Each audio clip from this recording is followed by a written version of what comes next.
Hello, I'm Lewis Meadows. And I'm Vance Fancy Pants. And welcome to this very special edition of the WDEB Evening News on December 31st, 1959. As the 50s come to a close, we would like to highlight some of what we felt were the biggest events of the last 10 years. Sure, there was the Korean War, but you know about that. We'll cover entertainment, sports, and politics. For our first story, we'll go to Vance. Vance? Thanks, Lewis. After much anticipation, the 49th and 50th states were adopted by the U.S. this year. Alaska and Hawaii, we welcome you to the family. Alaska was admitted to be part of the U.S. at the beginning of this year on January 3rd, 1959. Despite the crucial conflicts of trying to get Alaska, we finally gained the rights to make it one of our own. Back to you. Thank you. This year also experienced the addition of a 50th state, Hawaii, the Aloha State. This series of islands in the Pacific Ocean is highly composed of volcanoes and resides just 2,400 miles from the western U.S. coast. Many critics are saying that we horribly forced our possession of Hawaii on its native people. However, others see the addition as a welcome new part of the United States. McCarthyism. On February 9, 1950, Joseph McCarthy, a senator from Wisconsin, made a speech claiming to have a list of 57 people in the State Department known to be members of the American Communist Party. The list was not a secret and had been in fact published in the Secretary of State of 1946. These people had been identified during a preliminary screening of 3,000 federal employees. Some had been communists, but others had been fascists, alcoholics, or sexual deviants. McCarthy had authority to investigate the possibility of communist subversion due to his place in the Senate. Many lost their jobs after admitting they had been members of the Communist Party. McCarthy came up with a list of 320 so-called communists. This group included Leonard Bernstein, Charlie Chaplin, Aaron Copland, Burl Ives, Arthur Miller, and Orson Welles. Eventually, McCarthy was proven to be a phony, and he'd been lying the entire time. He lost his position in the office, and the public lost interest in the claims of the communist conspiracy. Lewis?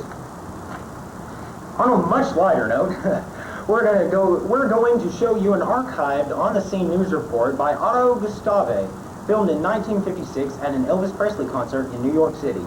Enjoy!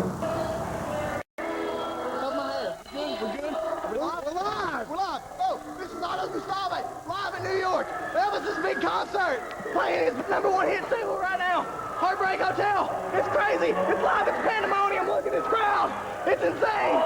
It's been said that Elvis recorded his first 2 songs because he loved his mom and wanted to bring her a belated birthday present. He did it while he was out on his lunch break at work. Let's get some interviews from some of the fans. Son, what's your name? My name is Joseph Washington Mikowski. How much do you love Elvis Presley? I love him more than I've ever loved any man in my life. That's right. That's just one of the many fans here. I would jump out in front of a giant truck for him and be squashed to bloody death for Elvis. That's just one of the crazy fans here at the Elvis concert. He's big, he's hit, he's wonderful, he's beautiful, he's great, he's grand, he's glorious. You gotta love Elvis Presley. This is Otto Gustave signing out for WDEB News. And I'm leaving the building. Back to you guys at home. This is crazy. This is pandemonium. Woo!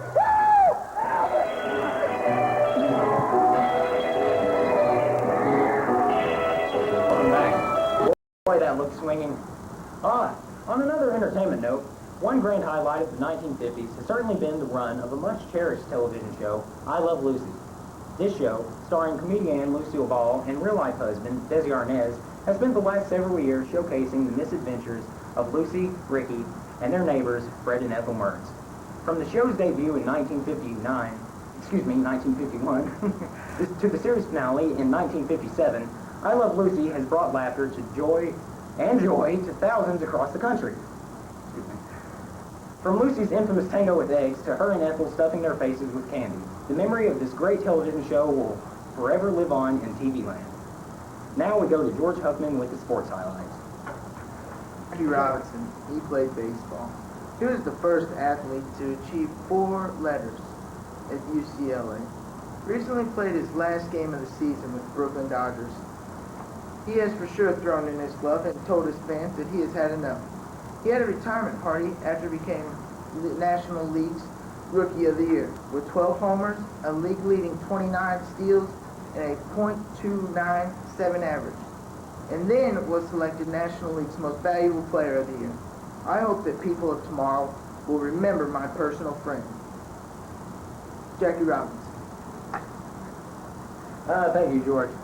Well, we're only beginning, so please don't turn the station. We'll be back after a few short words from our sponsors. Don't touch that dial.